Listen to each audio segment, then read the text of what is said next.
Este año hubo cambio de gobierno en entidades como Veracruz, con el ex mandatario prófugo Javier Duarte. En Chihuahua se fue César Duarte, de quien se han revelado también muchísimas irregularidades en su administración. También Roberto Borges, que dejó la gubernatura de Quintana Roo, señalado por presuntos desvíos de recursos públicos y venta ilegal de casi 10,000 hectáreas de terrenos del Estado a su mamá, básicamente a familiares, amigos, en fin, a precios, por supuesto, una ganga.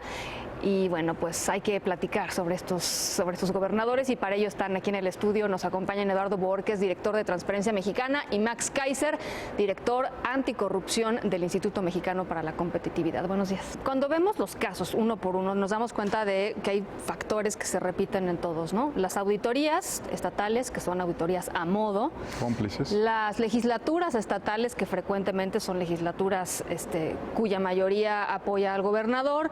En fin, no hay condiciones en los estados para que haya una especie de contrapeso, incluso para que alguien pueda levantar la mano y decir esto está pasando. ¿Qué hacer con eso? Porque eso ya es un diseño que ahí está. Primero yo diría, y todos los que faltan, ¿no?, por conocer, y todos los que ya se nos escaparon y que están viviendo muy cómodos con todo lo que desviaron y todo lo que se robaron. Eso es dramático.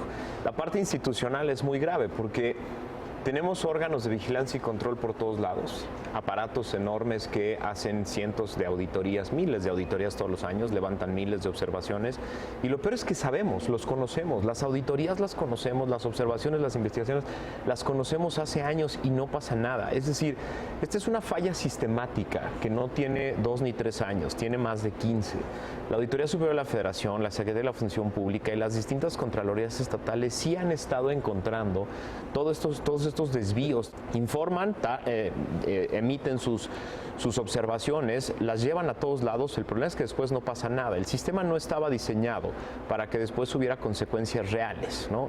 La primera consecuencia real en casos como Veracruz, por ejemplo, o en Chihuahua, hubiera sido cerrar la llave. Claro. Simplemente cerrar la llave desde la Secretaría de Hacienda, cerrar la llave a esos estados, a programas federales, a estructuras y a diseños institucionales que ya habían fallado, ya habían sido observados como programas y procesos en donde el dinero no estaba llegando al beneficiario, no estaba llegando a la obra, ya se había determinado. Era cerrar la llave y a partir de ahí empezar a generar las consecuencias de responsabilidades administrativas. Ese es el problema, que no es un tema de 1 o 2 o 10 gobernadores, es toda la estructura debajo de ellos y todo el diseño institucional que les permitió hacer esto durante años sin consecuencias. La gobernabilidad en México lamentablemente se ha construido distribuyendo recursos desde la posrevolución. Todos tenemos en la cabeza la idea del expresidente Obregón diciendo que nadie resiste un cañonazo de 50,000 pesos. Muchas reformas se han sacado a punta de recursos, de billetes, maiceados, como se dice coloquialmente, y ha sido un tema permanente el de la construcción de gobernabilidad y estabilidad política, aún si hay que repartir dinero.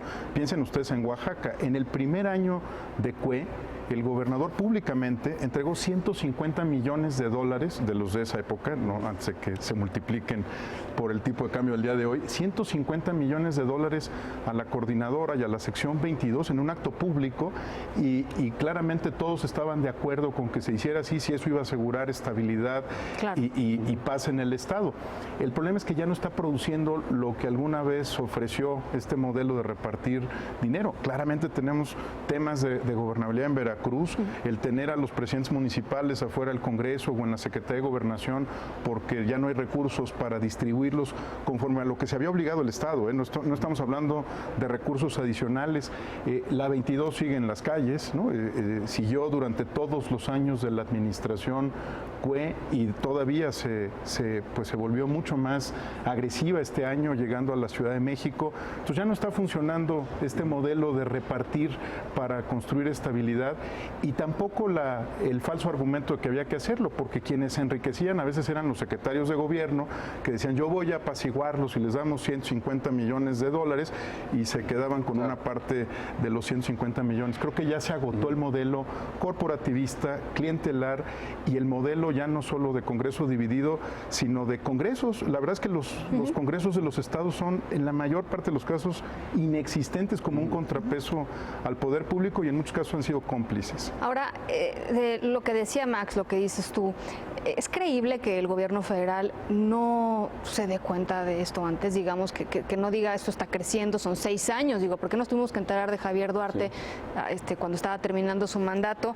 Cuando había muchísima evidencia ahí de medios de comunicación, ¿no? en fin. El auditor superior 3 años advirtió con observaciones y no pasó nada. A ver, esto es una cuestión de redes de complicidades, entonces tú no dices nada de mí, yo no digo nada de ti y mejor ahí nos quedamos, aunque ya no funcione.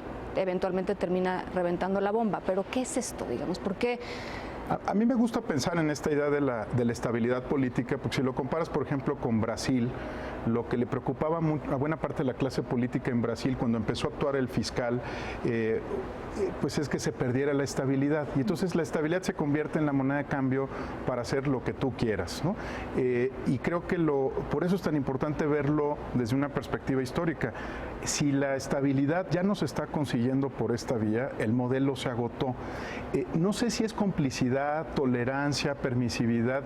Yo creo que en el fondo lo que quieres es que nadie se meta con tus asuntos y tú no te metas con lo de ellos para tener como estabilidad política a nivel nacional. Y además hay otros problemas con los que se están compitiendo, el tema del crimen organizado, la seguridad, etcétera.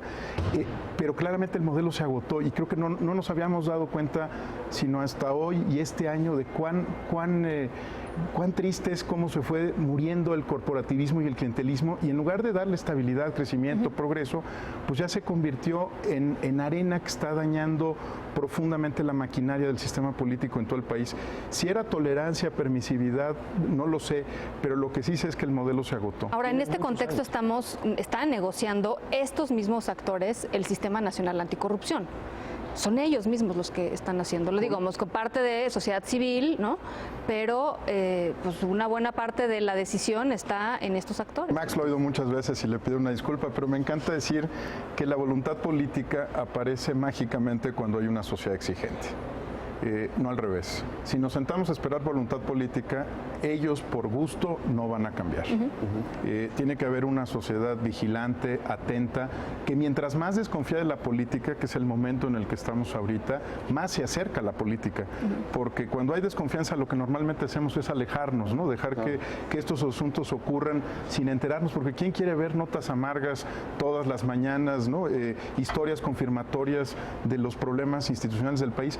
Y yo tengo la impresión de que la gran diferencia en este momento, si es que hay una sociedad civil, en el sentido más amplio, organizaciones de derechos humanos, organizaciones que trabajan el tema de transparencia y rendición de cuentas, los propios empresarios que están cambiando muy profundamente su tono. Yo creo que hay una sociedad atenta, ya muy cansada, ya la verdad es que con ganas de darle la vuelta a este agrio pasaje de la historia del país y con mucha atención de lo que están haciendo en la construcción del sistema, en particular en los estados, porque no solamente es el plano federal, es cada uno de los 32 sistemas locales anticorrupción que tiene que funcionar bien. Pero el problema es que después estamos en un ciclo perverso, se parece mucho al que provocó la crisis del 2008, la crisis económica del 2008, ¿no? Que es lo que decía Eduardo hace rato, la estabilidad, no toquemos, es demasiado grande para dejarlo caer. Entonces estamos financiando con deuda pública que no se enojen los maestros, y entonces hay que pagar a todo mundo, hay que seguir moviendo la maquinita del dinero, a pesar de que programa tras programa y estructura tras estructura ha sido determinada como fallida, como que está generando problemas o están desviando recursos, y en lugar de pararla, en lugar de parar el programa X o la obra tal o el que ya demostró ser una obra fallida, que tiene todo tipo de problemas, mejor la seguimos financiando, le seguimos metiendo deuda y seguimos generando un hoyo monumental. Veracruz está en quiebra total, justo porque los últimos 3 gobiernos del estado se han dedicado a estar llenando el hoyo vacío, ¿no? Para que no haya problemas, para que no haya inestabilidad, para que no me cierren la carretera, para que no me tomen el edificio, hay que seguirle metiendo lana a un problema. Entonces es estructural, es completo. El Sistema Nacional Anticorrupción tiene la idea de quitar de las agendas locales estos problemas y llevarlas a un escenario donde un sistema sistema nacional anticorrupción, pero también un sistema nacional de fiscalización, pueda empezar a atender estos problemas de manera estructural y permanente.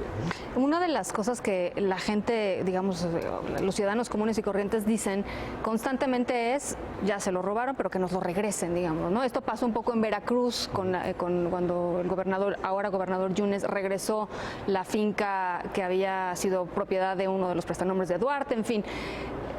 ¿Hay esperanza de que la costa de Quintana Roo no va a terminar siendo, ¿no? Digamos, ¿hay esperanza de reparación del daño en este sistema anticorrupción? No era el último, pero, tengo la sensación de que ese es parte del problema. Fíjate, cuando discutimos estos asuntos nos quedamos siempre con la palabra auditoría, ¿no? Y era la que ya todos entendíamos y veíamos la auditoría anual, la auditoría de la auditoría superior, el tema en la cuenta pública, pero el ciclo anticorrupción termina no solo en la sanción, sino en la reparación del daño. Y no hemos llegado a esa discusión. No solamente es recuperar los activos que han sido objeto de un ilícito, en lo cual somos bastante malos como país. Lo hemos platicado muchas veces también Max y yo. Nada más por extinción de dominio hemos recuperado 745,000 pesos. Nada. Cero. Bueno, digo, para los volúmenes que mueve el narcotráfico, ¿no? Y en esto, bueno, pues empiezan a haber actos simbólicos, pero tiene que ser algo que por sistema ocurra. La reparación del daño sí tiene que ver con la recuperación de activos, pero con otros asuntos. Les pongo un ejemplo de Costa Rica. 2 expresidentes de Costa Rica fueron acusados de corrupción, los 2 fueron procesados, los 2 terminaron sirviendo una condena en cárceles en Costa Rica, pero lo que más le preocupaba al fiscal era la reparación del daño al pueblo costarricense. Decía, a ver, ¿cuántas más sólidas y estables del mundo? Muchísimo, ¿no? Es decir, Costa Rica pasó de ser la Suiza de América en el buen sentido a la Suiza de América en el mal sentido, donde se guardaban recursos ilegales por parte de los expresidentes. Y lo que intentó hacer, y yo creo que es una idea muy provocativa, fue pedirle a las empresas que habían sobornado a los expresidentes de Costa Rica que dotaran como sanción gratuitamente a la población de Costa Rica de los bienes que hubieran tenido que comprar. Eran operaciones en el sector salud y eran operaciones en el sector telecomunicaciones las que llevaron estos casos. Dijeron, a quien tienen que recompensar no es a la TESOFE, no es a la Tesorería de la Federación, es al pueblo costarricense, que es el que ha sido agraviado. ¿Qué tendría que hacerse en Veracruz para que hubiera reparación del daño cuando lo que describe Max es datos de Coneval, ¿no? Creció la pobreza en Veracruz, creció la marginación, creció la desigualdad, la violencia. ¿De qué tamaño tendría que ser la reparación? Porque no es solo que devuelvan la lana, ¿no? Es que reparen el daño. El agravio al pueblo veracruzano lo vemos en cada reunión nacional. Yo no sé si les ha tocado verlo. En reuniones nacionales llega algún veracruzano y dice, yo soy veracruzano, pero no soy como Duarte, ¿no? Ya quedó estigmatizado un pueblo completo. ¿De qué tamaño tendría que ser la reparación del daño? Es enorme y tiene que ser mucho más que lo que se robaron, ¿no? Retomando esta parte de la recuperación, también tenemos que volvernos muy sofisticados tanto en la vía de responsabilidades administrativas como en la penal, para también ir por los recursos que están en el extranjero. Es decir, no solo es lo que está por aquí, no solo son los ranchos, son los paraísos fiscales donde están los grandes recursos guardados, porque lo peor que nos podría pasar como mexicanos en términos de frustración es que las sanciones se convirtieran en una especie de vacaciones, ¿no? Para que después se vayan a sus casas en Woodlands o departamentos en Miami y echen mano de las cuentas de banco que tienen en los paraísos fiscales. Esto no es sencillo recuperar, no es sencillo ir a Estados Unidos y pelearse con el gobierno norteamericano y pelear la recuperación de activos, porque son muy celosos ellos del dinero que congelan, de los bienes que recuperan.